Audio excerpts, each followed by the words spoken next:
శ్రీమాత్రే నమ. జయ గురు దత్తాత్రేయ నమ.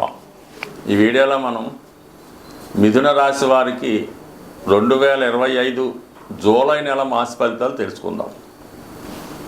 మరి మిథున రాశి వారికి జూలై నెలంతా కూడా అద్భుతమైనటువంటి యోగాలు రాశి యందు ధనస్థానం అందు ఏర్పడటం వల్ల జాతకుడు తను ఇన్నాళ్ళుగా చేస్తున్నటువంటి కృషికి తగిన ఫలితం గుర్తింపు రావడం జరుగుతూ ఉంటుంది.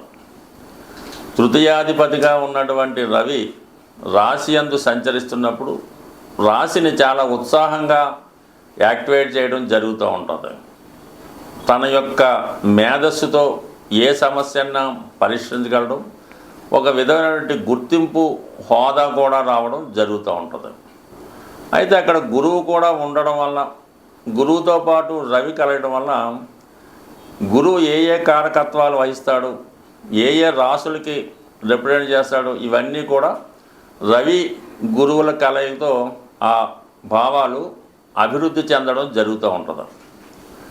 దశమాధిపతిగా గురువు రాశి యందు సంచరిస్తూ తృతీయాధిపతి రవితో కలయడం వల్ల అనూహ్యంగా వృత్తిలో మార్పు రావడం జరుగుతూ ఉంటుంది. యాక్టివిటీస్ కానీ, టైములు మారడం కానీ, వేరే ఉద్యోగంలో మారడం కానీ జరుగుతూ ఉంటుంది. జాతకుడికి ఒక అధికార హోదా లాంటిది వృత్తిలో రావడం జరుగుతూ ఉంటుంది. లేదంటే పై అధికారులు కూడా జాతకుడు చెప్పిన విధంగా వారి యొక్క వర్క్ అది చేయడం జరుగుతూ ఉంటుంది. అంటే ఒక కోఆపరేషన్ లాంటిది లభిస్తూ ఉంటుంది.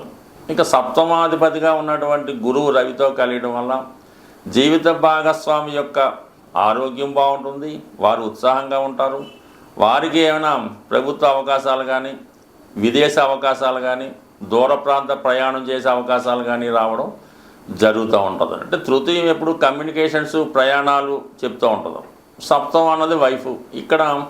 అక్కడ నుంచి లెక్కేసుకున్నప్పుడు ఈ రెండు గ్రహాల కలయిక జాతకుడు కన్నా జాతకుడు యొక్క వైఫ్కి కానీ, లేదంటే భర్తకు కానీ ఇటువంటి గొప్ప అవకాశాలు రావడం జరుగుతుంది. సంతానానికి అటు సంతానిచ్చే గ్రహం గురువు, సంతాన కారకుడు రవి అవ్వటం వల్ల ఈ సమయంలో ఎవరైనా సంతానం కొరకు అంటే రెగ్యులర్గా కాకుండా ఏదైనా ఒక ప్రత్యేకమైనటువంటి పరిస్థితుల్లో కృత్రిమంగా కానీ, ఐవీఎఫ్ ద్వారా కానీ వైద్యపరంగా సంతానం కొరకు ప్రయత్నం చేస్తున్నవారు కంపల్సరిగా మీరు ఈ జూలై నెల 15వ తారీఖు లోపులో వైద్యం ద్వారా గర్భం వహించే అవకాశం ఉంటుంది. సో ఇది ఒక ఇండికేషను. ఆ విధంగా ప్రయత్నం చేసిన వారికి ఆ విధమైన ఫలితం పొందడం జరుగుతూ ఉంటుంది. ఆల్రెడీ సంతానం ఉన్న వాళ్ళకి ఎలా ఉంటుందంటే వారి పిల్లల యొక్క అభివృద్ధి కంపల్సరీగా అనుకూలిస్తూ ఉంది. దాంతో ఈ జూలై 16 తర్వాత రవి ధనస్థానంలోకి వచ్చి అక్కడ ఉన్నటువంటి రాష్ట్రాధిపతి బుధుడితో కలుస్తాడు. దాంతో ఒక నిపుణ యోగం ఏర్పడుతుంది, ఒక బుధాదిత్య యోగం ఏర్పడుతుంది. అంటే ఎప్పుడైతే కుటుంబ స్థానంలో ఈ యోగం ఏర్పడిందో దీనివల్ల కుటుంబ సభ్యులు బాగా లాభపడటం జరుగుతూ ఉంటుంది. వారికి విద్యార్థులైతే విద్యలో బాగా రాణించడం, జాతకుడి యొక్క వాక్చాతుర్యం పెరగడం, గృహంలో అందరూ కూడా జాతకుడికి సహకరించడం జరుగుతూ ఉంటుంది. ఒక సమిష్టి కుటుంబంగా ఒక సమిష్టి నిర్ణయం తీసుకొని కుటుంబ అభివృద్ధికి కారణం అవ్వడం జరుగుతూ ఉంటుంది. అయితే ప్రభుత్వ ధనం మీకు కలిసి వచ్చే అవకాశం ఉంటుంది.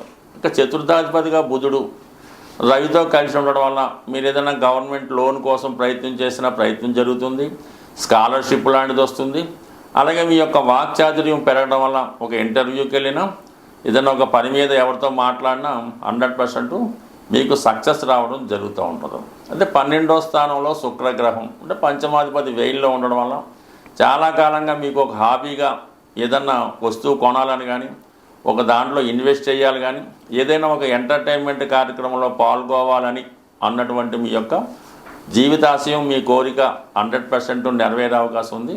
అలాగే మీరు ఎవరినైతే కలుసుకుందాం అనుకుంటున్నారో వాళ్ళతో కలుసుకొని కొన్ని రోజుల పాటు కానీ, కొంతసేపు కానీ ఏదైనా ఒక ఏకాంత ప్రదేశంలో పరస్పరం కష్ట సుఖాలు చెప్పుకొని వారి యొక్క సానుభూతి మీరు పొందడం కానీ, మీ నుంచి ఏదైనా ఒక బహుమతి, వారి నుంచి ఏదైనా ఒక బహుమతి వచ్చి ఒక తీపి గుర్తుగా మిగిలిపోయే అవకాశం ఉంది. అదే మామూలుగా కొంతమంది ఏదైనా దగ్గరలో ఉన్నటువంటి విహారయాత్ర కానీ, వినోదయాత్ర కానీ వెళ్ళటం జరుగుతూ ఉంటుంది. మామూలుగా రొటీన్గా ఇంట్లో కాకుండా ఏదైనా రెస్టారెంట్లోనో ఏదైనా కాస్ట్లీ ప్రదేశంలో ఈ భోజనం చేయడం, 1-2 రోజులు అందులో స్టే చేయడం, జరుగుతుంటుంది. ఏదైనా ఒక విహారయాత్ర, ఒక వినోదయాత్రకి వెళ్తారు.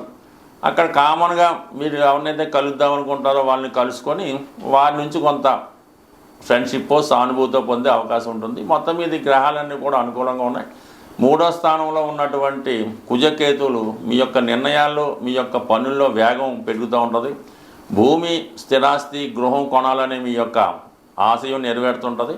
అలాగే ఈ కన్స్ట్రక్షన్ కానీ, రియల్ ఎస్టేట్ కానీ, ఈ కుజుడికి సంబంధించినటువంటి దేంట్లో అయినా మీ యొక్క పనిలో వేగం పెరుగుతూ ఉంటుంది. అలాగే ఒక క్రీడాకారులకు కానీ, పోలీస్ డిపార్ట్మెంట్ వారికి కానీ, పోటీతో కూడుకున్నటువంటిది, కాంపిటీషన్తో కూడుకున్న దేంట్లో అయినా సరే మీరు కంపల్సరీగా విజయం సాధిస్తారు. అయితే ఏదన్నా ఈ కుజకేతువులు 3వ స్థానంలో ఉన్నప్పుడు అనుకోని విధంగా కొన్ని ప్రమాదాలు కూడా జరిగే అవకాశం ఉంటుంది. కాబట్టి వేగంగా వాహనాలు నడిపేవారు, ఈ వాహనాలకు సంబంధించిన పోటీలో పాల్గొనేవారు, ప్రమాదకరమైన వృత్తుల్లో ఉన్నవాళ్ళు చాలా జాగ్రత్తగా ఉండవలసి ఉంటుంది. సాధారణంగా అగ్ని ప్రమాదాలు లాంటివి కూడా జరగవచ్చు, వాహన ప్రమాదాలు కూడా జరగవచ్చు. కాబట్టి ఈ విషయంలో జాగ్రత్తగా ఉండడం మంచిది. అయితే రాశి యందు గురువు ఉన్నాడు కాబట్టి రక్షిస్తూ ఉంటాడు. బట్ ఏదైనా జాగ్రత్త కూడా అవసరం కాబట్టి ఈ విషయంలో కంపల్సరీగా జాగ్రత్త తీసుకోవాల్సిందిగా ఉంటుంది. ముఖ్యంగా దశమంలో సాటర్ను వృత్తిలో మీరు ఎంత కష్టపడ్డా కూడా ఇంకా ఓవర్ బర్డెన్ అవుతూ ఉంటుంది. కొన్ని సందర్భాల్లో అదనపుగా ఇతరుల వర్క్ కూడా మీరు చేయవలసి ఉంటుంది. అయితే దాని యొక్క ఫలితం ఫ్యూచర్లో మీరు కంపల్సరీగా పొందుతారు. రాహు 9వ స్థానంలో ఉన్నప్పుడు కొన్ని మన సాంప్రదాయాలకు విరుద్ధంగా, చట్టానికి విరుద్ధంగా కొన్ని నిర్ణయాలు తీసుకోవడం జరుగుతూ ఉంటుంది. అంటే ఈ సమయంలో మీరు ఏదైనా ఇంటర్ కాస్ట్ మ్యారేజ్కి కానీ, అంటే వేరే కమ్యూనిటీ సంబంధించిన ఫంక్షన్లో పాల్గొనడం కానీ ఈ విధంగా జరుగుతుంటుంది. దైనందినంగా మనం చేయవలసిన కొన్ని పండగలు, కార్యక్రమాలు లాంటివి ఏమైనా ఉంటే అవి చాలా వరకు నెగ్లెక్ట్ చేసి దాని నుంచి తప్పించుకునే ప్రయత్నం కూడా చేయడం జరుగుతూ ఉంటుంది. బట్ ఏదైనప్పటికీ కూడా ఈ మిథున రాశి వారికి ఈ నెలంతా కూడా మొదటి 15 రోజులు వ్యక్తిగతంగా చాలా అనుకూలంగా ఉంది. దాని తర్వాత 15 రోజులు కూడా కుటుంబ విషయాల్లో చాలా హ్యాపీగా ఉంది. ఏదైనా అటు ధనయోగాలు, దానికి సంబంధించినటువంటి ఆనంద యోగాలు జాతకుడికి ఏర్పడడం వల్ల ఇంచుమించుగా ఈ నెలంతా జాతకుడికి మంచి సక్సెస్ రేటు ఎల్లవేళ హ్యాపీగా ఉంటుంది. గురువు ఎప్పుడైనా రాశిలో సంచరించినప్పుడు జాతకుడికి దైవ బలం చాలా ఎక్కువగా ఉంటుంది. ఆ దైవ బలంతో రవి ద్వారా అదృష్టం కలిసి రావడం వల్ల చేపట్టిన కార్యక్రమాల్లో విజయం రావడం జరుగుతూ ఉంటుంది. మరి ఈ వారం ఈ రాశి వారు లక్ష్మీ అమ్మవారి అనుగ్రహం కోసం అమ్మవారి యొక్క శ్రీ సూక్తం కానీ, లేదంటే లక్ష్మీ స్తోత్రం కానీ, కనకదార స్తోత్రం కానీ పారాయణ చేయడం వల్ల, ప్రతి శుక్రవారం అమ్మవారి ఆలయ దర్శనం వల్ల కొన్ని అనుకోని ఖర్చుల నుంచి, కొన్ని ఇబ్బందుల నుంచి బయటపడే అవకాశం ఉంటుంది. స్వస్తి. జ్యోతిష శాస్త్ర ప్రకారం జాతకుడికి గోచారరీత్యా అయినా, దశారూపంలో అయినా గ్రహాలు పెట్టే ఇబ్బందులు, కష్టాల నుంచి ఎదుర్కోవాలంటే గురుబలం తప్పనిసరిగా ఉండవలసి ఉంటుంది. ఈ గురుబలం కొరకు మనం ఈ జూలై నెల అంటే ఆషాఢ మాసంలో జూలై 10వ తారీఖున గురు పౌర్ణిమ రావడం జరుగుతుంది. మరి ఆ కారణం వల్ల ఆ రోజు గురువుల్ని సత్కరించడం వల్ల మీకు గురుబలం పెరుగుతూ ఉంటుంది. అంటే మామూలుగా చేసే రోజుల్లో కన్నా కొన్ని ప్రత్యేక దినాల్లో కొన్ని ప్రత్యేక కార్యక్రమాలు చేయడం వల్ల ఆ బలం విశేషంగా 100 రెట్లు 1000 రెట్లు కూడా పెరుగుతూ ఉంటుంది. అందువల్ల ఏంటంటే మీరు ఈ గురు పౌర్ణమి రోజు ఎవరైతే మీకు విద్య నేర్పారు, గురువు మీ జీవనోపాధికి సహకరించే విధంగా విద్య నేర్పిన వాళ్ళు ఎవరైనా సరే వాళ్ళు మీ గురువుతో సమానం. అంటే గురువు ఎటువంటి వాడు అన్న విషయాన్ని చూడకుండా ఆ గురు పౌర్ణమి రోజు గురువు గారికి చక్కగా వీలైతే పాదాభివందనం చేయండి. దాంతోపాటుగా వారికి సాంప్రదాయమైనటువంటి వస్తువులు అంటే బట్టలు కానీ, వారికి ఏదైతే వాళ్ళు ఇష్టపడుతూ ఉంటారో ఒక సీడ్సో ఫ్రూట్సో గురువుగారికి సత్కరించడం, గురువుగారి ఇంటికి వెళ్ళి ఏదైనా కొద్దిగా ఆ రోజు సేవ లాంటివి చేయడం వల్ల గురుబలం పెరుగుతూ ఉంటుంది. గురువుగారు లేరు, తండ్రి గారు, తాతగారు వాళ్ళకి చేయొచ్చు. లేని పక్షంలో అందరికీ గురువు అయినటువంటి సాయిబాబా వారు, రాఘవేంద్ర స్వామి వారు, దత్తాత్రేయుల వారి ఆలయం దర్శించి విధి విధానంగా ఆ రోజు స్వామివారిని అర్చించడం, ఈ విధంగా గురు పౌర్ణిమ చేసుకోవడం వల్ల గురుబలం పెరుగుతుంది.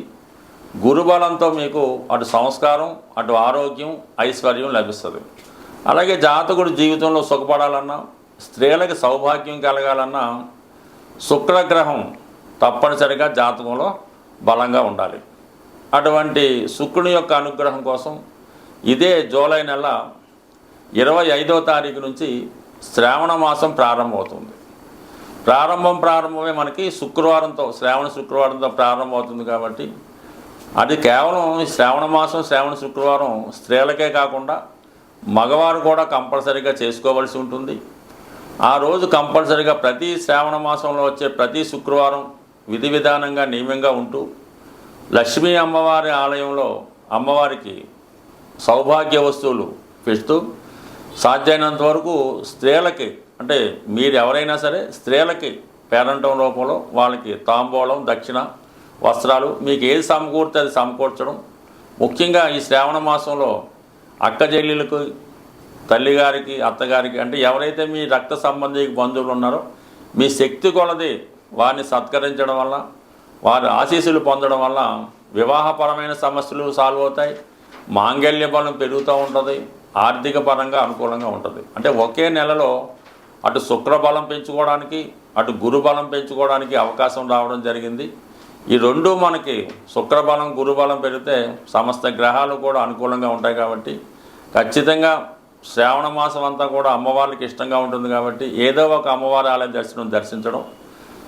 ఇప్పుడు ఆషాఢ మాసం అంతా కూడా అమ్మవార్లకి, శ్రావణ మాసం అంతా కూడా లక్ష్మీ అమ్మవారి, విష్ణుమూర్తి దర్శించడం. ఈ విధంగా ఏ నెలలో ఆ దైవాన్ని పూజించుకోవడం వల్ల గ్రహాలు మనకి శాంతించి మనకు అనుకూలంగా మారుతూ మనలో కూడా ఒక శక్తి ప్రవేశించి విజయావకాశాలు రావడం జరుగుతూ ఉంటుంది. స్వస్తి.